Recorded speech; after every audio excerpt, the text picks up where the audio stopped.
वाकई आज के इस अभूतपूर्व शिलान्यास में माननीय प्रधानमंत्री महोदय श्री नरेंद्र मोदी जी ने भारत के पूरब और पश्चिम छोर को मिलाकर आज एक ऐसे भविष्य की नींव रखी है जिस पर विकसित भारत पल्लवित होगा। और इस उपवन के उद्यानपाल भारत के माननीय प्रधानमंत्री महोदय जी के स्वागत का जय घोष करते हुए मैं आदरणीय श्री नरेंद्र मोदी जी से संबोधन के लिए अनुरोध करती हूं। Ladies and gentleman, Shri Narendra Modi जी।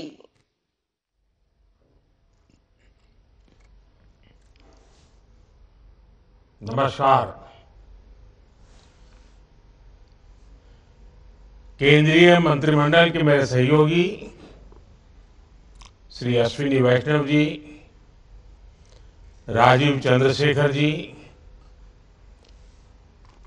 असम और गुजरात के मुख्यमंत्री, टाटा ग्रुप के chairman Shri N Chandrasekaran, CG power के चेयरमैन वेलायन सुब्बैया जी, केंद्र, राज्य एवं इंडस्ट्री से जुड़े अन्य सभी वरिष्ठ महानुभाव, देवी और सज्जनों, आज का ये दिन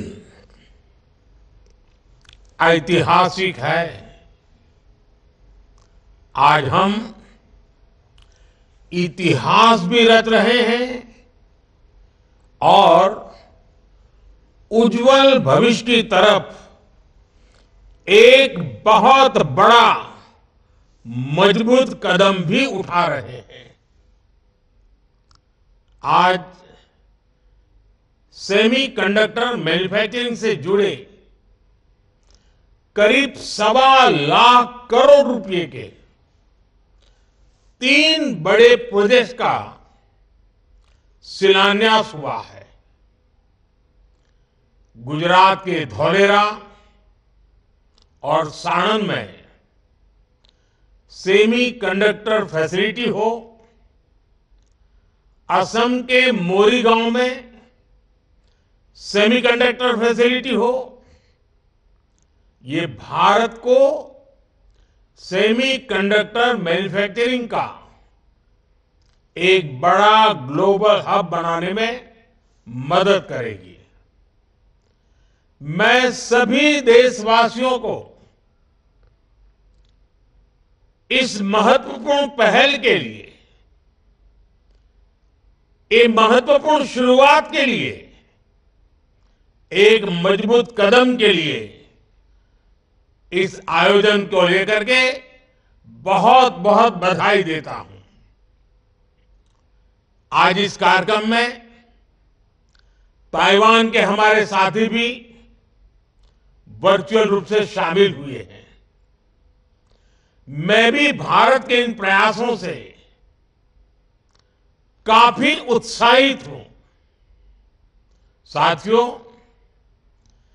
इस अभूतपूर्व अवसर पर हमारे साथ देश के 60,000 से ज्यादा कॉलेज, यूनिवर्सिटीज और एजुकेशन इंस्टीट्यूट भी जुड़े हुए हैं। ये अपने आप में एक रिकॉर्ड ही है। मैंने मंत्रालय से विशेष आग्रह किया था कि आज का एक कार्यक्रम देश के नौजवानों के सपनों का कार्यक्रम है और इसलिए ज्यादा से ज्यादा संख्या में आज इस कार्यक्रम में हमारे युवाओं को जोड़ना चाहिए। आज का आयोजन भले ही सेमीकंडक्टर प्रोजेक्ट की शुरुआत का हो, लेकिन भविष्य के भारत के असली स्टेक होल्डर्स अगर कोई है तो ये मेरे सामने बैठे हुए मेरे युवा, मेरे नौजवान, मेरे स्टूडेंट्स, यही मेरी भारत की शक्ति है। इसलिए मेरी इच्छा थी कि भारत के छात्र इस ऐतिहासिक क्षण के साक्षी जरूर बने। आज वो देख रहे हैं कि भारत किस तरह प्रगति के लिए, आत्मनिर्भरता के लिए ग्लोबल सप्लाई चेन में अपनी मजबूत उपस्थिति के लिए चौतरफा काम कर रहा है। इन प्रयासों से उनका भी आत्मविश्वास बढ़ेगा और आत्मविश्वास से भरा युवा कहीं भी हो, वो अपने देश का भाग्य बदल देता है। मैं इस कार्यक्रम में देश के कोने कोने से शामिल प्रत्येक छात्र का स्वागत करता हूं, उनका अभिनंदन करता हूं। फ्रेंड्स, 21वीं सदी टेक्नोलॉजी ड्रिवन सेंचुरी है और इलेक्ट्रॉनिक चिप के बिना उसकी कल्पना भी नहीं की जा सकती। Made in India chip, design in India chip Bharat को आत्मनिर्भरता की तरफ से ले जाने में, आधुनिकता की तरफ ले जाने में ये बहुत बड़ा सामर्थ्य पैदा करेगी। पहली, दूसरी और तीसरी औद्योगिक क्रांति के समय भारत अनेक कारणों से पीछे रह गया था, लेकिन अब भारत इंडस्ट्री 4.0 चौथी औद्योगिक क्रांति के नेतृत्व के इरादे से आत्मविश्वास के साथ आगे बढ़ रहा है। हम एक पल भी गंवाना नहीं चाहते और हम इस दिशा में कितनी तेजी से काम कर रहे हैं, आज का ये कार्यक्रम इसका भी एक उदाहरण है। हमने 2 साल पहले सेमीकंडक्टर मिशन शुरू करते हुए इनिशिएटिव लेने की घोषणा की। इसके कुछ ही महीनों में हमारे पहले एमओयू साइन हो गए और आज सिर्फ कुछ महीनों के भीतर हम 3 प्रोजेक्ट्स का शिलान्यास कर रहे हैं। India commits, India delivers and democracy delivers. साथियों, दुनिया के बस कुछ देश ही आज सेमीकंडक्टर्स की मैन्युफैक्चरिंग कर रहे हैं और कोरोना ने हमें ये सबक दिया है कि दुनिया को एक रिलायबल और रेजिलिएंट सपोर्ट सप्लाई चेन की सख्त जरूरत है। भारत इसमें एक बहुत बड़ी भूमिका निभाने के लिए तत्पर है। भारत पहले ही एक स्पेस, न्यूक्लियर और डिजिटल पावर है। आने वाले समय में हम सेमीकंडक्टर सेक्टर से जुड़े प्रोडक्ट्स का कॉमर्शियल प्रोडक्शन करेंगे। वो दिन दूर नहीं जब भारत इसमें भी एक ग्लोबल पावर बनेगा। भारत अभी जो फैसले ले रहा है, जो नीतियां बना रहा है, उसका भी हमें स्ट्रेटेजिक एडवांटेज मिलेगा। हमने ईज ऑफ डूइंग बिजनेस को बढ़ावा दिया है, हमने कानूनों को आसान किया है। बीते वर्षों में हमारी सरकार ने 40,000 से ज्यादा कंप्लायंसेस खत्म किए हैं।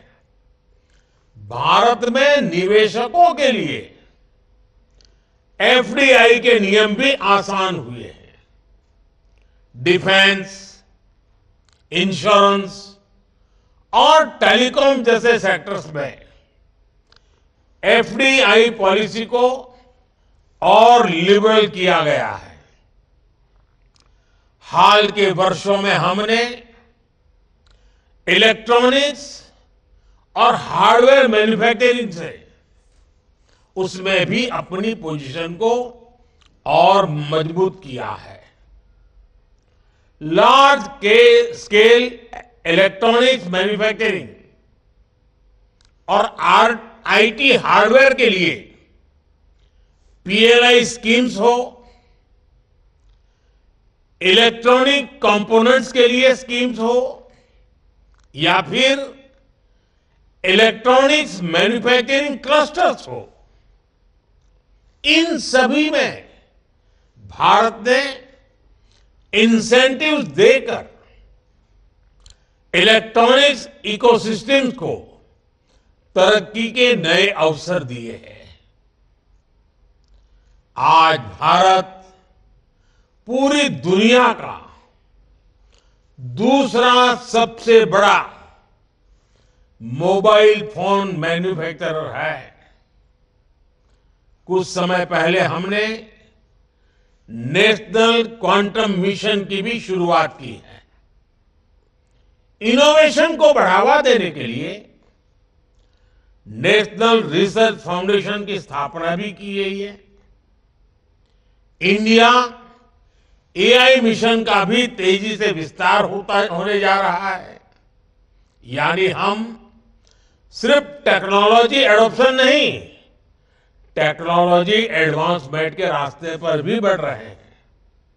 साथियों, सेमीकंडक्टर इंडस्ट्री का सबसे ज्यादा लाभ अगर किसी को मिलने वाला है तो वो हमारे भारत के युवा है। सेमीकंडक्टर इंडस्ट्री कम्युनिकेशन से ट्रांसपोर्टेशन तक कई सेक्टर्स जुड़े होते हैं। ग्लोबल इकोनॉमी में भी इस इंडस्ट्री से कई बिलियन डॉलर का रेवेन्यू और एम्प्लॉयमेंट जनरेशन होता है। यानी चीप मैन्युफैक्चरिंग सिर्फ एक इंडस्ट्री मात्र नहीं है, ये विकास का वो द्वार खोलती है जो असीम संभावनाओं से भरा हुआ है। इस सेक्टर से ना सिर्फ भारत में रोजगार के नए अवसर बनने वाले हैं, बल्कि टेक्नोलॉजिकल एडवांसमेंट्स के क्षेत्र में भी बड़ी प्रगति होने वाली है। आज दुनिया भर की सेमीकंडक्टर चिप के पीछे जो डिजाइन है और उस डिजाइन के पीछे का जो दिमाग है, वो दिमाग अधिकांश भारत के युवा का ही है। इसलिए आज जब भारत सेमीकंडक्टर मैन्युफैक्चरिंग के क्षेत्र में आगे बढ़ रहा है तो हम टैलेंट इकोसिस्टम की इस साइकिल को एक प्रकार से कंप्लीट कर रहे हैं।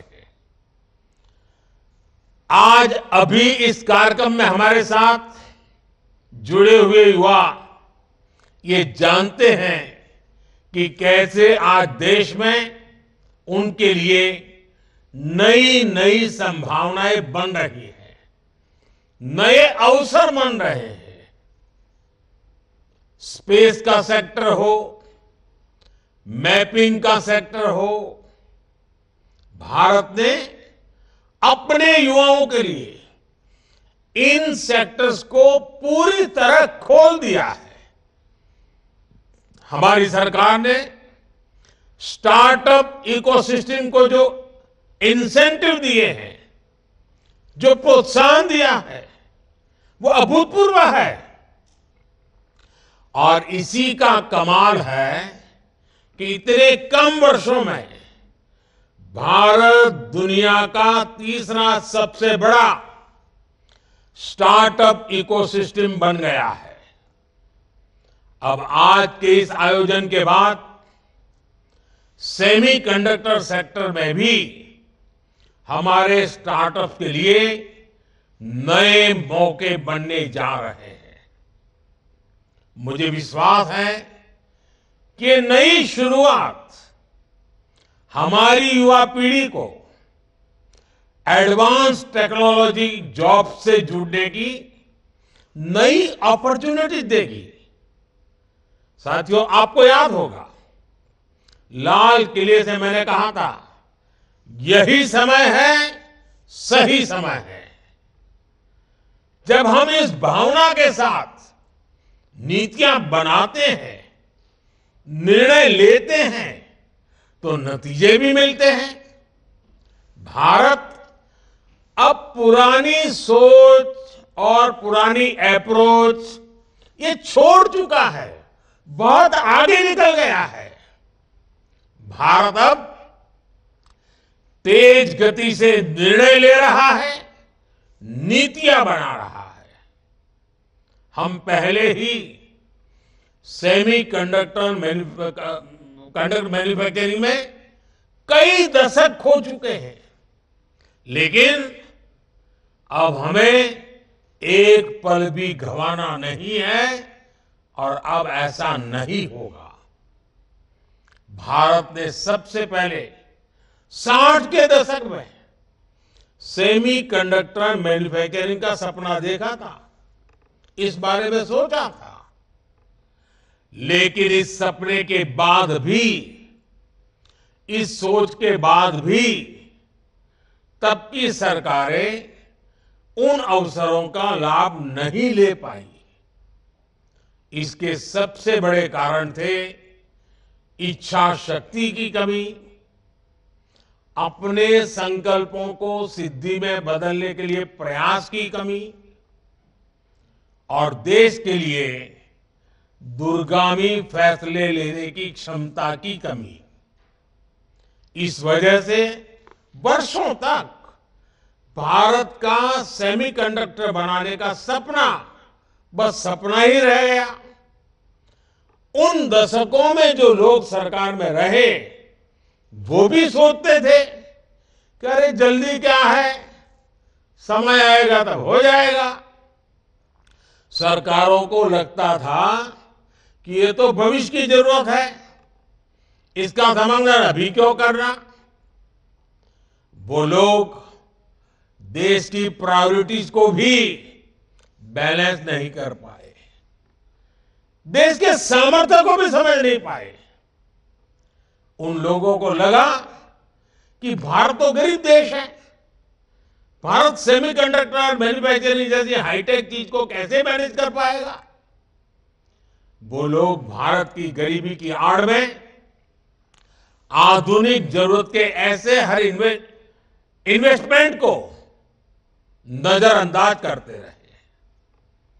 वो हजारों करोड़ के घोटाले कर लेते थे, लेकिन सेमीकंडक्टर मैन्युफैक्चरिंग पर हजारों करोड़ रुपए इन्वेस्ट नहीं कर पाए।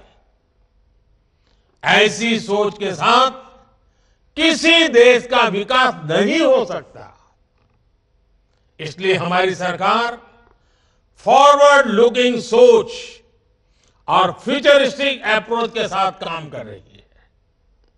आज हम सेमीकंडक्टर मैन्युफैक्चरिंग में उन एम्बिशंस के साथ बढ़ रहे हैं जो विकसित देशों के साथ कॉम्पीट कर सके। हमारे देश की सारी प्राथमिकताओं का भी ध्यान रखा है। एक तरफ हम गरीबों के पक्के घर बनवा रहे हैं, तो दूसरी तरफ भारत रिसर्च को बढ़ावा देने के लिए भी लाखों करोड़ रुपए खर्च कर रहा है। एक तरफ हम विश्व का सबसे बड़ा सैनिटेशन मूवमेंट चला रहे हैं, वहीं दूसरी ओर भारत में सेमीकंडक्टर मैन्युफैक्चरिंग पर भी आगे बढ़ रहा है। हम एक तरफ देश में तेजी से गरीबी कम कर रहे हैं और दूसरी तरफ भारत में आधुनिक इंफ्रास्ट्रक्चर का भी निर्माण कर रहे हैं, देश को आत्मनिर्भर भी बना रहे हैं। सिर्फ 2024 में ही अब तक 12 लाख करोड़ रुपए से ज्यादा की योजनाओं का शिलान्यास और लोकार्पण कर चुका है। कल ही हमने पोखरण में 21वीं सदी के भारत के आत्मनिर्भर डिफेंस सेक्टर की झांकी देखी। वो दिन पहले ही भारत ने 2 दिन पहले ही भारत ने अग्नि 5 के रूप में भारत को दुनिया के एक्सक्लूसिव क्लब में शामिल होते देखा। 2 दिन पहले ही देश की खेती में ड्रोन क्रांति की शुरुआत हुई। नमो ड्रोन दीदी योजना के तहत हजारों ड्रोन महिलाओं को सौंपे गए। गगनयान को लेकर भी भारत की तैयारी और तेजी आई है। हाल में ही देश को अपना पहला made in India fast breeder nuclear reactor मिला है। ये सारे प्रयास, ये सारे प्रोजेक्ट्स भारत को विकसित होने के लक्ष्य के और निकट ले जा रहे हैं, तेज गति से ले जा रहे हैं। और निश्चित तौर पर आज के इन 3 प्रोजेक्ट की भी इसमें बड़ी भूमिका होगी। और साथियों, आप जानते हैं आज चारों तरफ एआई की भी उतनी ही चर्चा है। भारत की टैलेंट आज एआई की दुनिया में उसका बहुत बड़ा दबदबा है। आपने देखा होगा पिछले 1-2 सप्ताह से मेरे जितने भी भाषण होते हैं, कुछ युवा नौजवान मेरे पास आए। उन्होंने कहा, साहब हम आपकी एक एक बात हर भाषा में गांव-गांव पहुंचाना चाहते हैं। उन्होंने एआई टूल का उपयोग किया और आज मेरा हर भाषण आप अपनी अपनी भाषा में कुछ ही समय के बाद सुनना शुरू कर दोगे।